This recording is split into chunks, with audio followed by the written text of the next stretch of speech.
When I was a kid, I was a magician. I liked doing magic when I was very young. And a man had moved into the neighborhood. A man and his wife had moved into the neighborhood. They had moved from Cuba to open a magic shop. And I became his friend, and he took me under his wing and taught me magic. And then I didn't have the money to buy them, the tricks, so he would show them to me, and then I would go home and I would build them. And then later on in life, I got interested in being an actor. My dad was involved in community theater wherever we lived, and eventually when I moved back to New York, I started going to acting school. I studied at the American Stanislavski Theater Company. For 3.5 years, I toured with that company doing classics all over the country. And then I went into even more intense studying for another 3 or 4 years. I started doing plays in New York, and I started doing films for NYU students when they were studying film. And then eventually I got Full Metal Jacket.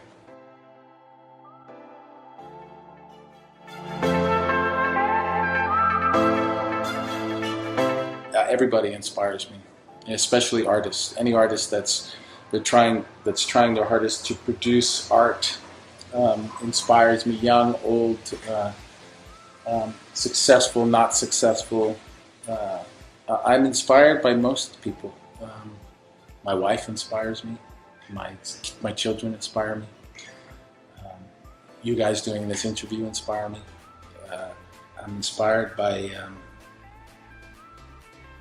everything around.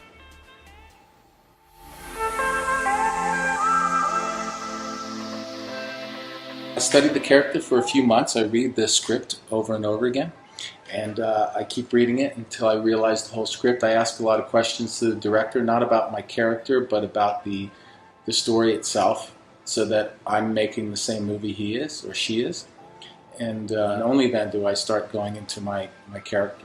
I research, I just open my mind up to every possible way that this character could help tell the story. And then final decisions are usually made in a relaxed state, like putting my head to my pillow at night, and I can see and understand the character and how that character is helping tell the story properly. And then that will be my final decision on choices sometimes. A lot of the time, actually.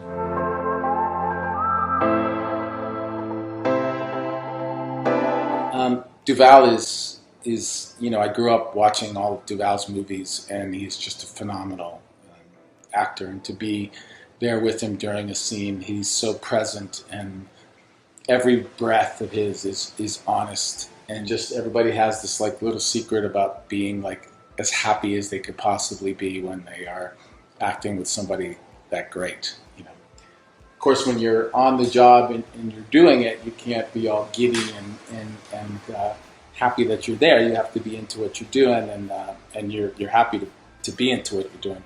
But when you leave the set and you go home and you think about, geez, I just acted with Robert Duvall, and you think, wow, that's pretty cool.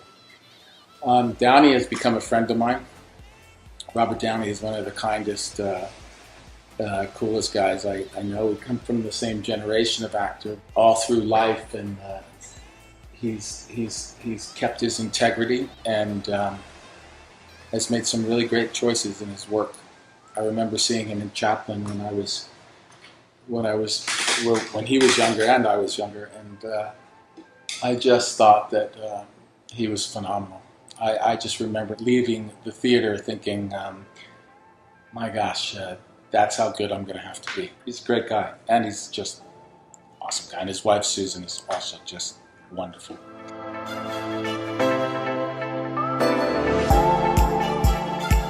It's fantastic. I mean, what could be more fun? I love my character of Wilson Fisk. I think he's a phenomenal a character. Of course, it's all in the writing, and so as long as they keep writing him in such a great way, he's gonna continue to be a great character. And just I feel probably this very similar to the way all of you feel about it. Being involved in something with Marvel is just really super cool. It's just awesome. So so that makes it fun.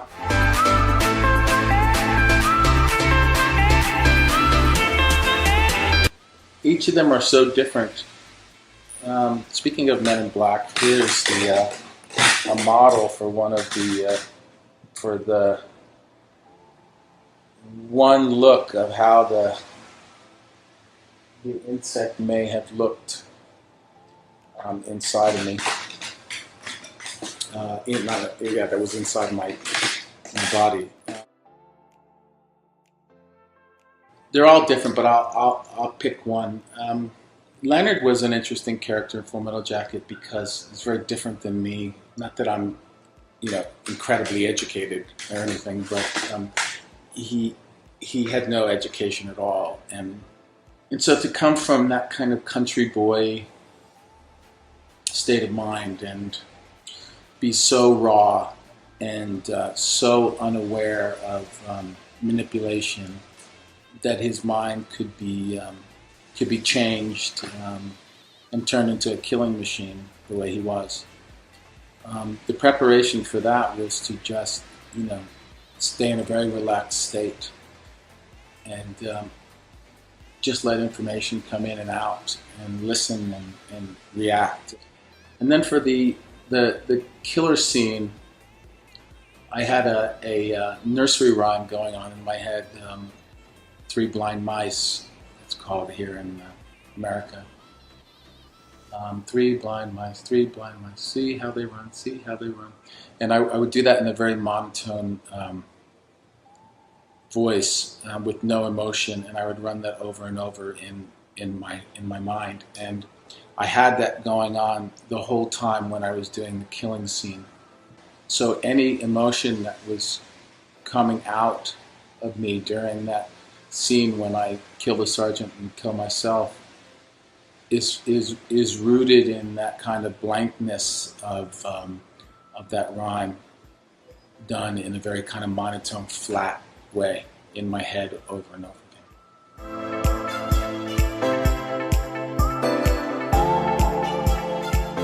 It was great to work with the cast. I was already friends with Chris Pratt. He's good friends with me and my family. Ethan Hawke has been like a brother to me for I guess it's going to be like something like 20 years, something like that. Our kids know each other, our daughters know each other, my son knows his daughters, our wives know each other. I just spoke to him a few minutes ago before I recorded this. We talk almost every day. So going in and working with that team and the other guys, we all just got along great. The chemistry was great, and none of us really ever mentioned that we were doing a remake. We just kind of tried to make the movie we were trying to make, and not try and emulate anything else. I guess there are parts of the film that are like that, but they were not in our control. We just all kind of invented our own characters and did the best we could.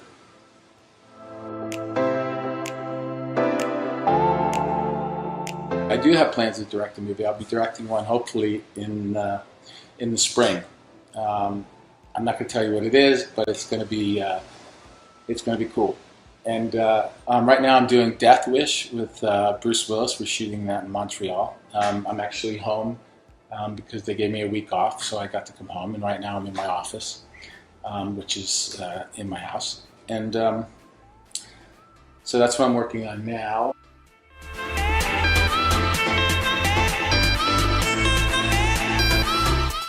Perseverance. You just got to keep going. If you want it, you got to keep going. And you don't know how it's going to turn out. There's just no way to know. All you have to do is just keep putting one foot in front of the other.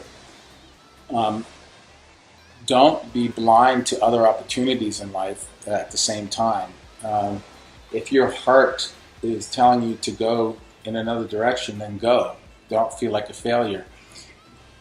If something real is leading you on a different path than you wanted to be on originally, if it's a real thing that's leading you and it's not just like a pipe dream, go in that direction. But it's a lot of hard work. You have to have very thick skin, believe me, thick skin. You have to have a lot of guts. You have to stand up for your opinions. You have to be sweet about it and nice about it. But you also have to be strong about it. It's, you meet so many interesting people, and that's the main thing. The main thing is to communicate and to learn and to keep yourself open all the time, so that you learn from everybody around you. That this business gives you so many opportunities to find out about parts of you that you never knew existed, and you can be influenced in such a great way by so many different types of artists, not just people doing the same job that you do, but musicians and painters and writers, and it's just endless. The movies and theater involve so many different types of arts. There's so much there. It's just truly never not interesting. And so if you really, really want it, then you have to have a lot of guts, and you have to have thick skin, and don't take no for an answer. Just be polite and say, I don't take no for the answer. I'm glad that I could do this for you guys. It's great. I wish you all well, and